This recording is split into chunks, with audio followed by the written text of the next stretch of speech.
ক্যাবিনেটে ওবিসি রিজার্ভেশনের যে নতুন তালিকা অনুমোদন করা হয়েছে, এটাতেও তুষ্টিকরণ বা অ্যাপিজমেন্ট বা মুসলিম ভোট ব্যাংক ধরে রাখার জন্য এই সরকার হিন্দু ওবিসিদেরকে কিভাবে বঞ্চিত করছে।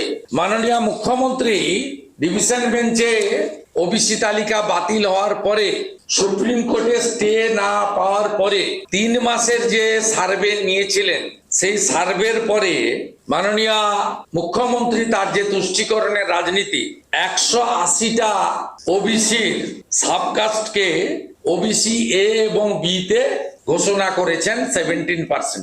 ওবিসি এ হচ্ছে 10%, ওবিসি বি হচ্ছে 7%। ওবিসি এতে যে 81টা সাবকাস্টকে ওবিসি এতে নিয়ে এসছে, তার মধ্যে 73টা হলো মুসলিম জনগোষ্ঠী, পার্সেন্টেজ হলো 90.12।